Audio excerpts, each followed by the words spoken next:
দেশে নতুন করে আতঙ্ক ছড়াচ্ছে রিও ভাইরাস। এরই মধ্যে ৫ জনের দেহে রিও ভাইরাস পাওয়া গেছে বলে জানিয়েছে স্বাস্থ্য অধিদপ্তরের রক্তাক্ত রোগ নিয়ন্ত্রণ ও গবেষণা প্রতিষ্ঠান।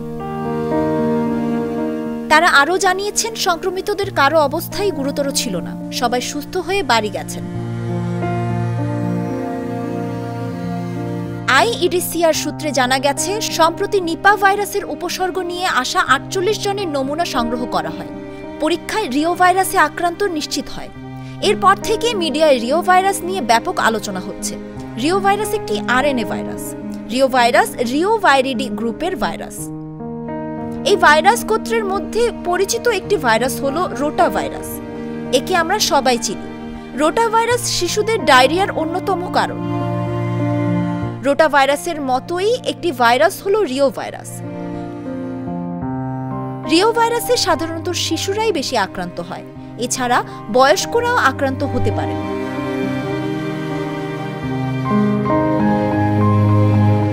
কিভাবে ছড়ায় এই ভাইরাস? রিও ভাইরাস কিভাবে ছড়ায় তা নিয়ে সঠিক কারণ এখনো সেভাবে জানা হয়নি। তবে চিকিৎসকরা ধারণা করছেন, রিও ভাইরাস আক্রান্ত কোনো শিশুর মল, পানি বা অন্য কোনো মাধ্যমে অন্য শিশুর মুখে গেলে এই ভাইরাসের সংক্রমিত হতে পারে। এছাড়া যেহেতু এই ভাইরাসে আক্রান্ত হলে সর্দি কাশি থাকে, তাই অনেকে মনে করেন হাঁচি কাশির মাধ্যমে এই ভাইরাস ছড়াতে পারে।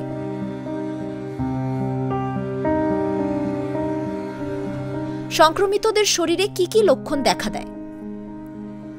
এই ভাইরাসে আক্রান্ত হলে যে লক্ষণগুলো হয় তা অন্যান্য ভাইরাসের মতোই অনেকটা।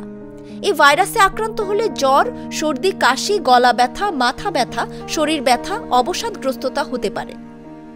একই সঙ্গে দেখা দিতে পারে ডায়রিয়া। শিশুদের জ্বরের সঙ্গে পুরো শরীরে দেখা দিতে পারে ফুসকুড়ি। সাধারণত ভাইরাস জ্বরের মতোই ৫ থেকে ৭ দিন পর আক্রান্ত ব্যক্তি পুরোপুরি সুস্থ হয়ে যাবে। চিকিৎসা কি? এই রোগের নির্দিষ্ট কোনো চিকিৎসা নেই, তবে লক্ষণ অনুযায়ী চিকিৎসা সেবা দেন চিকিৎসকরা। রোগীর জ্বর থাকলে প্যারাসিটামল দিতে হয়। সর্দি কাশির জন্য মন্টিলুকাস্ট অথবা ফেক্সোফেনাডিন বা রুপাটিডিন জাতীয় ওষুধ দেওয়া যেতে পারে। ডায়রিয়া থাকলে শিশুকে ওরাল স্যালাইন খাওয়াতে হয়। শরীর ব্যথা থাকলে প্যারাসিটামল কাজ করে। কতটা ভয়াবহ রিও ভাইরাস?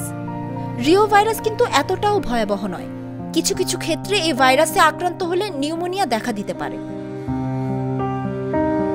১৯৫৪ সালে প্রথম এই ভাইরাসে আক্রান্তের পর থেকে এতদিন পর্যন্ত যত ব্যক্তি আক্রান্ত হয়েছেন, তাদের খুব কমই মারাত্মক নিউমোনিয়া হয়েছে।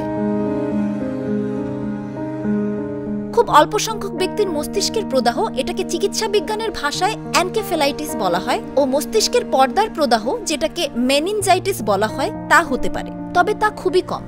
তারপরও যদি কোনো ধরনের জটিলতা দেখা দেয়, তাহলে দ্রুত হসপিটালে ভর্তি করাতে হবে।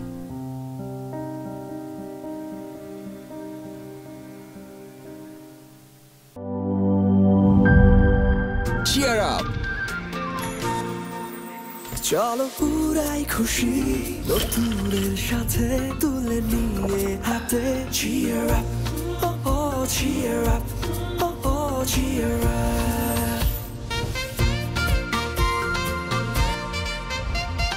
চুমুকে চুমুকে enjoy the life. চলো পুরাই খুশি তুলে নিয়ে হাতে।